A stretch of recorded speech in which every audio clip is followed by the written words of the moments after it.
প্রথম আলোর অডিও সংবাদে স্বাগত। শামসুজ্জোহা জানিয়ে দিচ্ছি দিনের প্রধান খবরগুলো। বাংলাদেশ সরকারের গভীর উদ্বেগ জানাতে মঙ্গলবার পররাষ্ট্র মন্ত্রণালয় ঢাকায় নিযুক্ত ভারতের হাইকমিশনার প্রণয় ভার্মাকে তলব করে। পররাষ্ট্র মন্ত্রণালয়ের সংবাদ বিজ্ঞপ্তিতে এ তথ্য জানানো হয়। মন্ত্রণালয় সূত্র জানায়, প্রণয় ভার্মাকে সকাল 10টায় তলব করা হয়েছিল। তলব করেন পররাষ্ট্র সচিব আসাদ আলম সিয়াম। এ নিয়ে গত 10 দিনে প্রণয় ভার্মাকে দ্বিতীয়বার পররাষ্ট্র মন্ত্রণালয়ে তলবের ঘটনা ঘটল। অন্তর্বর্তী সরকারের আমলে বিভিন্ন ঘটনায় এ নিয়ে অন্তত 6 বার তলব করা হল প্রতিবেশী দেশটির রাষ্ট্রদূতকে। পররাষ্ট্র মন্ত্রণালয়ের সংবাদ বিজ্ঞপ্তিতে বলা হয়, প্রণয় ভার্মাকে তলব করে 20 ডিসেম্বর নয়াদিল্লিতে বাংলাদেশ হাইকমিশন এবং হাইকমিশনারের বাসভবনের বাইরে ঘটে যাওয়া দুঃখজনক ঘটনা, 22 ডিসেম্বর শিলিগুড়িতে বাংলাদেশ ভিসা কেন্দ্রে বিভিন্ন উগ্রপন্থী গোষ্ঠীর ভাঙচুরের ঘটনায় ভারত সরকারের কাছে উদ্বেগ জানানো হয়। ভারতে বাংলাদেশের বিভিন্ন কূটনৈতিক মিশন প্রাঙ্গণের বাইরে সংগঠিত সহিংস বিক্ষোভের বিষয়েও বাংলাদেশ গভীর উদ্বেগ প্রকাশ করে।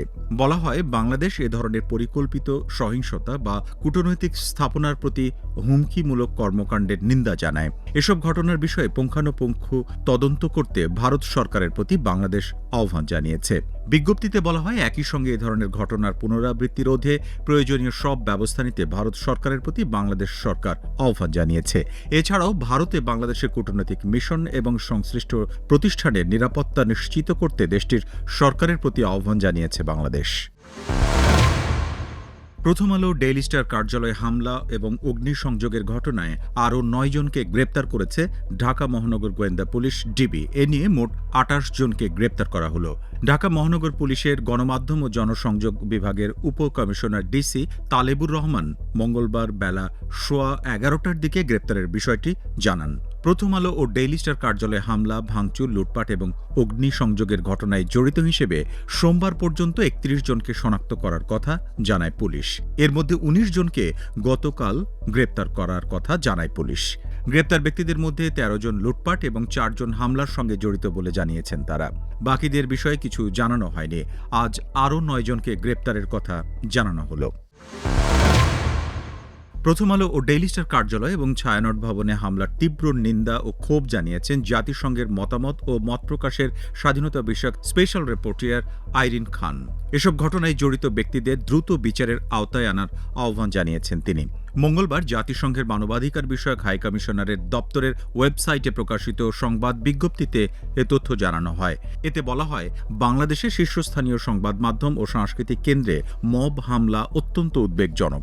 সরকারকে অবশ্যই দ্রুত ও কার্যকরভাবে এসব হামলার তদন্ত করতে হবে এবং কাল বিলম্ব না করে অপরাধীদের বিচারের আওতায় আনতে হবে। বিজ্ঞপ্তিতে বলা হয়, 2024 সালের 5 আগস্ট থেকে কয়েকশো সাংবাদিককে রাজনৈতিক উদ্দেশ্য প্রণোদিত এবং হত্যা, সন্ত্রাস ও অন্যান্য গুরুতর অপরাধের অস্পষ্ট অভিযোগে গ্রেপ্তার করা হয়েছে। অনেক ক্ষেত্রে উদ্দেশ্য প্রণোদিতভাবে দীর্ঘ সময় আটকে রাখার ঘটনা ঘটেছে। বেশ কয়েকজন সাংবাদিককে হত্যা করা হয়েছে, যার সর্বশেষ ঘটনাটি ঘটেছে গত সপ্তাহে। অন্তর্বর্তী সরকার মূলত বিচারহীনতার পুরনো ধারাই অনুসরণ করেছে। জড়িত ব্যক্তিদের বিরুদ্ধে শাস্তিমূলক ব্যবস্থা না নিয়ে হামলা বা হুমকির বিষয়গুলোকে স্বাভাবিক হিসেবে গণ্য করছে। প্রথম আলো এবং ডেইলি স্টার কার্যালয়ে হামলা এবং নিউ এজ সম্পাদক নুরুল কবিরকে শারীরিকভাবে হেনস্থার ঘটনায় নিন্দা জানিয়েছে দক্ষিণ এশিয়া ভিত্তিক কয়েকটি গণমাধ্যম সংগঠন এবং নেতৃস্থানীয় সাংবাদিকেরা।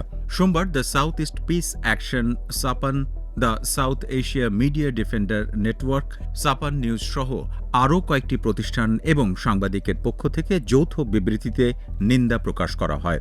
বাংলাদেশের সহিংসতার ঘটনায় উদ্বেগ ও নিন্দা জানিয়ে প্রেস ক্লাব অব ইন্ডিয়া এবং করাচি প্রেস যেসব বিবৃতি দিয়েছে তাকে স্বাগত জানিয়েছে সংগঠনগুলো। এছাড়াও প্রথম আলোর প্রতি সংহতি জানাতে আসেন বাংলাদেশে জার্মানি এবং ফ্রান্সের 2 রাষ্ট্রদূত। গণমাধ্যমের উপর আক্রমণে উদ্বেগ জানিয়ে স্বাধীন ও উন্মুক্ত তদন্তের মাধ্যমে হামলাকারীদের চিহ্নিত করে বিচারের আওতায় আনার আহ্বান জানালেন তারা। জার্মানির ভারপ্রাপ্ত রাষ্ট্রদূত আনিয়া কার্স্টেন এবং ফরাসি রাষ্ট্রদূত মার্ক সেরে শার্লে মঙ্গলবার প্রথম আলো কার্যালয়ে আসেন। তারা গত বৃহস্পতিবার হামলায় জ্বালিয়ে দেওয়া প্রথম আলো কার্যালয় ঘুরে দেখেন। সন্ত্রাসী হামলা, অগ্নিসংযোগ এবং লুটপাটের ঘটনায় তীব্র নিন্দা এবং প্রতিবাদ জানান ইউরোপীয় ইউনিয়নের সদস্যভুক্ত 2 দেশের রাষ্ট্রদূত। জামিয়াতে উলামায়ে ইসলাম বাংলাদেশকে আসন্ন ত্রয়োদশ জাতীয় সংসদ নির্বাচনে 4টি আসন ছেড়ে দিয়েছে বিএনপি। মঙ্গলবার বিএনপি চেয়ারপারসনের গুলশানের রাজনৈতিক কার্যালয়ে আয়োজিত সংবাদ সম্মেলনে এই তথ্য জানান দলের মহাসচিব মির্জা ফখরুল ইসলাম আলমগীর।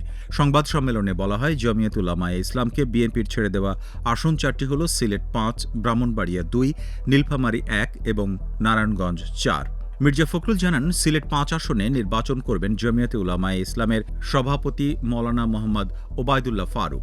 ব্রাহ্মণবাড়িয়া 2 আসনে প্রার্থী হবেন দলটির সহ সভাপতি মৌলানা জুনায়েদ আল হাবিব। নীলফামারী 1 আসনে নির্বাচন করবেন জামিয়াতে উলামায়ে ইসলামের মহাসচিব মৌলানা মঞ্জুরুল ইসলাম অফেন্দি। নারায়ণগঞ্জ 4 আসনে প্রার্থী হবেন দলটির কেন্দ্রীয় নেতা মুফতি মনির হোসেন কাশেমি। জামিয়াতে উলামায়ে ইসলামকে সর্বপ্রাচীন দল হিসেবে উল্লেখ করেন বিএনপির মহাসচিব। তিনি বলেন, এই 4 আসনে বিএনপির কোনো প্রার্থী থাকবেন না, আর অন্যান্য আসনে জামিয়াতে উলামায়ে ইসলাম তাদের কোনো প্রার্থী রাখবে না। উল্লেখিত 4 আসনে জামিয়াতে উলামায়ে ইসলামের প্রার্থীরা নিজস্ব দলীয় প্রতীক খেজুর গাছ মার্কায় নির্বাচন করবেন। সংবাদ সম্মেলনে বিএনপির স্থায়ী কমিটির সদস্য সালাউদ্দিন আহমেদ, জামিয়া উলামায়ে ইসলামের সভাপতি মৌলানা মোহাম্মদ ওবায়দুল্লাহ ফারুক, মহাসচিব মঞ্জুরুল ইসলাম আফেন্দি উপস্থিত ছিলেন। এদিকে ব্রাহ্মণবাড়িয়ার 2 আসন থেকে বিএনপির মনোনয়ন পাননি সংরক্ষিত আসনের সাবেক সংসদ সদস্য এবং দলটির আন্তর্জাতিক বিষয়ক সহ সম্পাদক রুমিন ফারহানা। আসনটি জামিয়াতে উলামায়ে ইসলাম বাংলাদেশের কেন্দ্রীয় কমিটির সহ সভাপতি মৌলানা জুনায়েদ আল হাবিবকে ছেড়ে দিয়েছে বিএনপি। আসনটিতে এরই মধ্যে বিএনপির 3 নেতা স্বতন্ত্র প্রার্থী হওয়ার ঘোষণা দিয়েছেন। এর আগে 2 দফায় বিএনপির 272টি আসনে তাদের প্রার্থী ঘোষণা করলেও আসনটি ফাঁকা রাখা হয়। ব্রাহ্মণবাড়িয়া 2 আসনে বিএনপি প্রার্থীরা 6 বার নির্বাচনে অংশ নিয়ে প্রতিবারই বিজয়ী হয়েছেন। মৌলানা জুনায়েদ আল হাবিব দলীয় প্রতীক খেজুর গাছ নিয়ে নির্বাচন করবেন। আসনটিতে বিএনপির মনোনয়ন পেতে অন্তত 4 জন প্রার্থী দীর্ঘদিন ধরে মাঠে ছিলেন। তাদের মধ্যে রুমিন ফারহানা এবং বাংলাদেশ হিন্দু বৌদ্ধ খ্রিস্টান কল্যাণ ফ্রন্টের মহাসচিব এবং জেলা বিএনপির সদস্য এস.এন. তরুণ দে এবং জেলা বিএনপির সদস্য আক্তার হোসেন স্বতন্ত্র প্রার্থী হয়ে নির্বাচনের ঘোষণা দিয়েছেন। এই ছিল এখনকার মতো। প্রথম আলোর অডিও সংবাদ শুনুন আমাদের ইউটিউব চ্যানেল, ফেসবুক পেজ এবং প্রথমআলো.com-এ।